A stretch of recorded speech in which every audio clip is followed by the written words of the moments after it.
मोहतरम असातिज़ा, स्कूलों में सेहत व तंदुरुस्ती से मुताल्लिक इस मॉड्यूल में आपका खैर मक़दम है।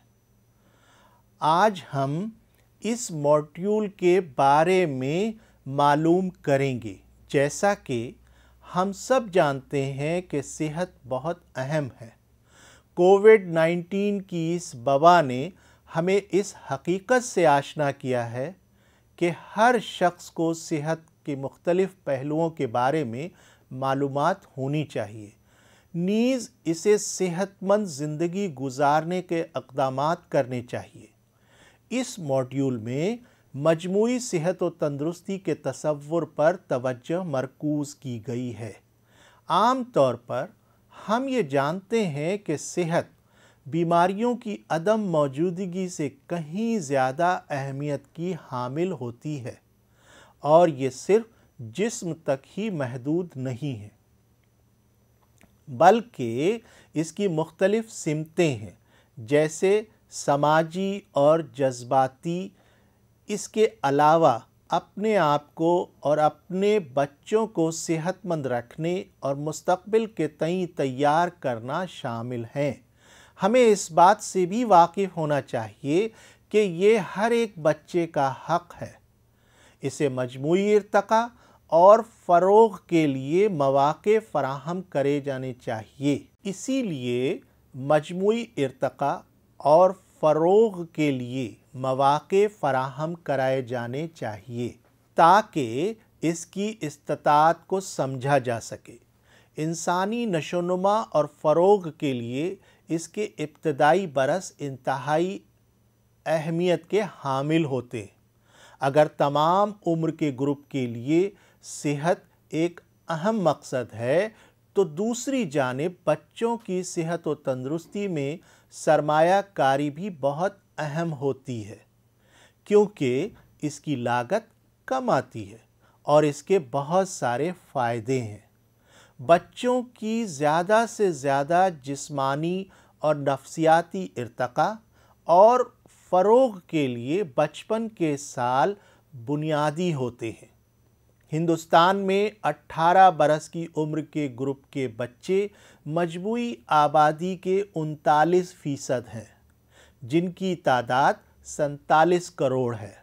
अगर हम हर उम्र के हर शख्स की अच्छी सेहत और तंदुरुस्ती के पायदार और तरक्याती मकासद हासिल करना चाहते हैं, तो आबादी के इस बड़े हिस्से पर तवज्जो मरकूज़ करने की ज़रूरत है।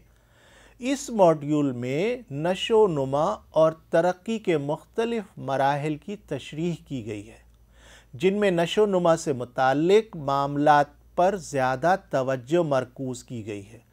चूँकि हर बच्चे की जिस्मानी इर्तक़ा एक दूसरे से मुख्तलिफ होती है और तमाम बच्चे एक ही रफ्तार से नहीं बढ़ते, इसलिए नशो नुमा से मुताल्लिक कुछ मफरूज़ात और गलत फहमियाँ भी सामने आती हैं। इस मॉड्यूल से आपको बच्चों के उन मफरूज़ात को दूर करने के काबिल बनाने में मदद मिलेगी। योगा न सिर्फ जिस्मानी बल्कि जज्बाती और ज़हनी सेहत के लिए भी बेहद अहम है। इस मॉड्यूल में योगा का भी एक हिस्सा शामिल किया गया है। आप बच्चों को उठने बैठने के अच्छे तौर तरीके और मजमूई सेहत को फ़रोग़ देने के लिए मुख्तलिफ जिस्मानी सरगर्मियों में मुलव्वस करने की ज़रूरत को भी तस्लीम करेंगे। आप सब इस बात से वाकिफ़ हैं कि जब सारे निज़ाम और अज़लात दुरुस्त काम करते हैं, तो उसी सूरत में जिस्म अपने आप को फ़िट रखता है। बाकायदगी के साथ जिस्मानी सरगर्मियों और योगा की मशकों के साथ साथ सेहतमंद और तग़ज़ियाती खुराक खाने नीज़ सेहतमंद ज़िंदगी गुजारने का मुशाहिदा करना भी ज़रूरी है। पूरे मॉड्यूल में सिनफ़ी इम्तियाज़ का ख़ास ख़याल रखा गया है और शमूलियत के बारे में भी एहतियात रखी गई है। बच्चों को अपनी ताकत और कमज़ोरी जानने, انہیں بااختیار بنانے اور جذباتی و ذہنی معاملات سے ہم آہنگ کرنے پر بھی اس موڈیول میں خاص توجہ دی گئی ہے۔ کوئی بھی شخص اپنی زندگی میں مختلف اوقات میں تشدد کا سامنا کر سکتا ہے۔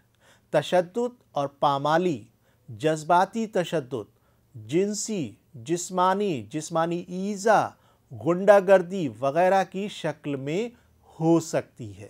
ہر شخص کو روزمرہ کی زندگی میں تشدد کو چیلنج کرنے کی ضرورت ہے تاکہ وہ اپنے اور دوسروں کے لیے بھی گرد و پیش کو محفوظ بنا سکے۔ خاموش رہنے اور تشدد کی رپورٹ نہ کرنے سے معاملات مزید خراب ہو سکتے ہیں۔ اس موڈیول میں آپ کو اسکول میں اور اسکول سے باہر محفوظ ماحول کی احتیاط کے ساتھ پرورش کرنے کی اہمیت کو سمجھنے میں بھی مدد ملے گی اور اس سے بچوں میں انٹرنیٹ اور سماجی میڈیا کو احتیاط کے ساتھ استعمال کرنے کی صلاحیت کو فروغ دینے میں بھی مدد ملے گی۔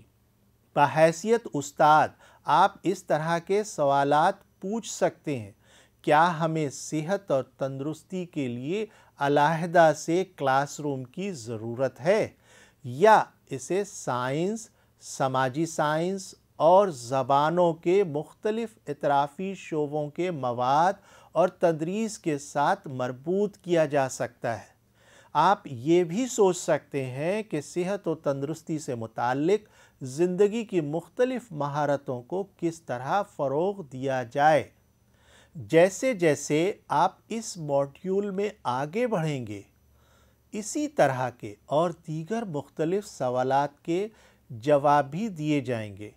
اس موڈیول میں کسی مطالعے، رول پلے، ویڈیو وغیرہ جیسے تدریسی عوامل بھی شامل کیے گئے ہیں۔ انہیں شریک اور تجرباتی آموزش کی سرگرمیوں کے طور پر تیار کیا گیا ہے۔ ہمیں ساتھ مل کر مطالعہ بھی جاری رکھنا چاہیے اور صحت و تندرستی کا سفیر بننا چاہیے۔ شکریہ۔